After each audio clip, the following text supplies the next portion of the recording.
This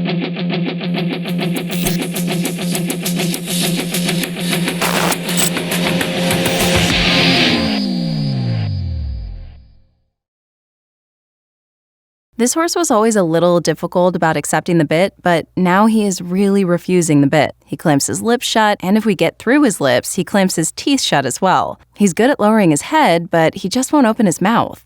In an effort to make opening his mouth easy and shutting his mouth difficult, every time he clamps his teeth shut, we back him up, marching fast, and then stop and try the bridle again. Each time he refuses the bit, we march him backwards again. It usually takes about 10 rounds of this before he opens his mouth and accepts the bit. His teeth are good, we have had the dentist out, and the bit is a gentle snaffle. Are we on the right track, or is there a better way? When we're talking about bridling issues, bridling is very much a comprehensive subject. There's a lot of things here, so I'm gonna try my best to hit the high points here for you so that we can kind of get you on the right track. First things first, I would tell you, if the horse is clamping his mouth shut and he will not open his mouth, I wouldn't be backing him up. I wouldn't get aggressive with him. Don't punish him for being defensive, okay? Typically, that's only gonna make the situation worse. What you need to do is you need to go back, and you need to go back to just your hands and desensitize the airspace all around his head first. All around his head, around his muzzle, around his ears, over top of his head, on both sides. Get that to where there's absolutely no reaction at all. You can wave your hand around, you can act like you're flicking water at any part of his face, and he just stands there and ignores you with that big sleepy look on his face, okay? That would be step one. Then you're gonna go rub him all over with your hands. You're gonna go touch his face, touch his ears, rub between his poll, rub his mouth, all over, okay? Then you're gonna do the same thing with the bridle. You're gonna go back to the airspace. Go move the headstall around the airspace until he stands still and relaxes, okay? Then you're gonna rub him with the bridle. So you can see a bit of a pattern here. Airspace with my hands, touch him with my hands. Airspace with the equipment, rub him with the equipment. Then what you're gonna do, with the halter on, you're just gonna practice rub his muzzle, stick your thumb in the corner of his mouth, way up high in the corner, because there's no teeth there, and you're gonna ask him to open his mouth. We're gonna go back and just teach him how to open his mouth, okay? This is, again, assuming there's no defensiveness here. You've done your job. When you rub that muzzle, if his lips are all puckered up and he's tight and he doesn't want anything to do with you, you don't need to be trying to open his mouth. You definitely don't need to be trying to put the bridle on. You gotta get the defensiveness in general away. Don't get so hung up on it's just the bridle. It just sounds like your horse is very defensive in general about you doing things around his face. Now, it may have started from the bridling, but we're here now, and we got to go get rid of that defensiveness and that resistance. So assuming the horse is comfortable with you rubbing all around his muzzle, then you're going to start teaching him just to open his mouth. No bit in your hand, no nothing. Just do it with your thumb. If he doesn't open his mouth, take your kind of thumbnail and you kind of rub the roof of his mouth until he opens it, and his sort of mouth breaks open and he starts chattering with his teeth a little bit, and then you're gonna take your thumb away, retreat, and rub him on the neck. Go away from the mouth. Get away from it and rub his neck, rub the side of his jaw, just rub his forehead. Just don't go back and rub his mouth immediately. Just get away from that, okay?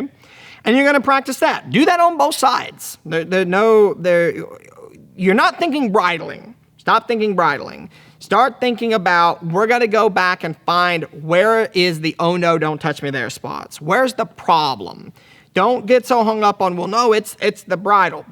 Yes, but we've got to be more specific now. What part of the bridling are we talking about? Where? Is it going over his ears? In this case, it very much sounds like it's more in his muzzle, okay? So I would totally flip-flop your program right now, and instead of thinking about, I'm going to punish him because he's resisting me. Yes, he's resisting you, but he sounds like he's resisting you more out of defensiveness, not out of, I'm just trying to be stubborn here, okay? And regardless, if you handed him to me and said, Jeff, you figure him out, I've had enough. This is what I'm going to have to go back and do as well. I'm going to make him show me where his problems are. Show me where's the breakdown in this. What part of this are you confused about? What part of this did you lose your confidence with? And go back and rebuild and find a new starting point. Once he can open his mouth, when you put the thumb, immediately you just put your thumb in the corner of his mouth and he'll open his mouth. Then you can start practicing, bring the bit up to his mouth. So kind of get your arm over his head, get the bit in your left hand, bring it up to his mouth. When he relaxes and his lips aren't tight and he's not resisting you, he's not throwing his head around, he may run backwards. He may try to take his head away. If he runs backwards, you're going to have to run with him. I'd keep the halter on when you do this. That way you've got some control of his head. Run backwards with him. If he takes his head away, pull his head back towards you, put the bit back up there. If he raises his head up real high, you're gonna have to get up high with him and raise your hand up there with him and hold it there. Hold it wherever the resistance is. So if it's 6 inches away from his muzzle, he starts resisting, hold it 6 inches away. If it's touching his muzzle where he's resisting, hold it on his muzzle. Then you can get to the point where when he's comfortable with that, when he's comfortable with you just bringing it up and you're basically simulating, I'm gonna bridle, no I'm not. I'm gonna bridle, no I'm not. Then you can bring the bridle up there, start moving it around the front of his nose. Start rubbing his nose with the bridle, still not bridling. Don't go make an issue out of this and try to attack it. You will put this bridle in your mouth. I wish most people, when the horses resist, there's a few things in the horse world that horses resist that just really bring out the predator in the person.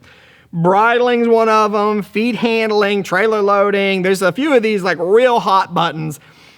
Next time you go to do this with a horse, I want you, your friend or whoever standing there, have them video you, okay? And then watch your face. And when they bridle, you can see people like immediately, you're gonna take this bridle and you're gonna put it in your mouth, okay? And they get aggressive because when the horse is resisting you, the predator in you says, give me your head. Stop taking it away from me. I need you to do the complete opposite, okay? So here's how I would go about this. I would work on this bridling like this in between each sensitizing exercise. So let me give you a bit of a work plan here. Let's say you bring the horse out and you work on all 4 methods of backing and you go back him around the arena. When you're done with all 4 methods of backing, get your bridle out, practice rubbing all over, practice one of those steps. Start with your hands and then move along, your hands, touch him, airspace with the bridle, touch him with the bridle, etc. Whatever one of those steps you're on, go right to that step. When you feel like I could move forward from this step, I'm so close to putting the bridle in his mouth. I think he'd let me put the bridle in his mouth. Don't. Put the bridle away, hang it back up on the fence, go work on lunging for spec stage 1.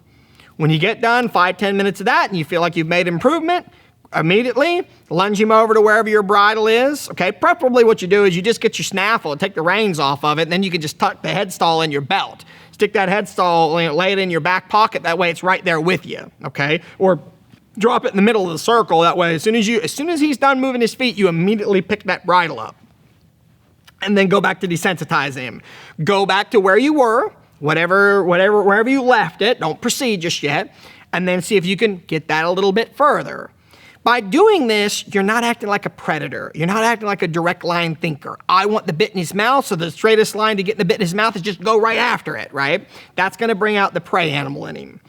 Clinton used to say to us all the time when we were working on something like this, he'd say, you're making an issue out of that. And my first thought used to be, what do you mean I'm making an issue out of it? I'm just working on it. How's it supposed to get any better if I don't work on it? And he used to describe to us, he said, I'm not telling you not to work on it. I'm telling you don't sit here and drill on it. Don't make this a half an hour experience. I want you to work on this bridling for 4 or 5 minutes, get it a little bit better, put the bridle away and go on and do something else. By doing that, you're not making so much of an issue and be so direct about it. You're not trying to force it to happen. You're gonna let it happen.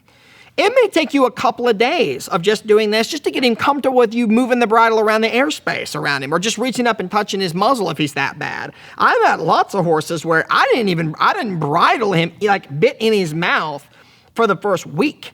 You know what I mean? It may be a week of just moving it around the airspace, just bring it up to his muzzle and touch him, rub him on the forehead with it, approach and retreat until I get his confidence built up and he's not being defensive. Okay? By doing it in between each sensitizing exercise, you're gonna start to marry rest with the bridling. That's how some of this, if there's a secret sauce to it, that kind of is it right there. Every time you move the horse's feet, by the time you're done moving him, he's looking for a rest. So think of it like a little bit of a trade-off. Great, you get to stand here and get your air back and rest and relax, but I'm gonna be messing around with this bridle. If you keep doing it this way, before too long, when that horse is kind of sucking air a little bit and he's getting a little tired, it's like, hey, bring that bridle out. Where's that bridle at? This could work for anything. I'm just giving you the example with the bridle because that seems to be your problem, okay? So if I'm doing that, pull the reins off of it. That way you've just got your snaffle and you can practice this and you can tote that thing around with you everywhere you go. The last thing I'll tell you here, just be careful that every time you turn around, you're not just trying to stick the bridle in his mouth. Because there you go again, you're making an issue of it. The predator in you says, I want it, you don't want to give it to me, and now I want it a lot more. And they can sense that. The more you try to attack this bridling, the more defensive they're going to get about it, okay? So that's a very long-winded question to what seems like it might be a simple answer, but the reality is this bridling is kind of a comprehensive approach of how you're going to go about doing this. There's a lot of steps to this if you really want to get this right. Where the bridling problem came from, it doesn't matter. The reality is it could have came from a lot of things. It could have came from your approach. You know, if you're jamming the bridle up in his mouth, whether you mean to or not, I'm not saying that you're doing it on purpose. You know, we don't know what we don't know, and we just make mistakes. It is what it is. But I would highly recommend that you go reference some of Clinton's videos where we go into this in real detail about the approach. Maybe not necessarily about the approach of how to fix it. What I just told you is how we would fix it. But the actual approach. Same thing for taking the bridle off. A lot of these habits with the bridling come from just improper bridling and unbridling habits. Man, it does not take long at all to get a horse bad to bridle, and it almost can happen just accidentally. It's like, I don't know, I just had a couple of little hiccups a couple times of taking the bridle off. Maybe the horse gets a little worried. He kind of runs backwards away from me, and the bridle kind of jerks out of his mouth. And then next thing you know, we got a bridling problem on our hands, and he hadn't had that problem for 10 years, okay? So this stuff can develop very, very quickly, but don't spend a lot of time, hours, just, I don't know how this happened. It doesn't matter. What matters now is what our approach is going to be to go about to get the problem fixed. That's what really matters at this point. I hope this helps you out. Take your horsemanship to the next level. The No Worries Club Premium membership is your ultimate portal to complete your horse training. You'll have access to Clinton's complete training library, thousands of hours of step-by-step instructional videos. You'll master all aspects of horsemanship, from fundamentals to trick training. You'll have access to our exclusive social network that connects you with thousands of dedicated horsemen from around the world. You'll have the method available wherever you are and accessible through the web, your phone and tablets, or your favorite streaming devices. You'll receive 8 all-new training videos per year and the quarterly No Worries Journal, as well as access to the ever-growing video library, Q&As, performance horse series, blogs, and more. But that's not all. You also get free tickets to walkabout tours and priority access to the latest news coming from Down Under horsemanship. Not to mention VIP pricing on all of Clinton's must-have training tools. So what are you waiting for? Unlock the ultimate access and jumpstart your training program today.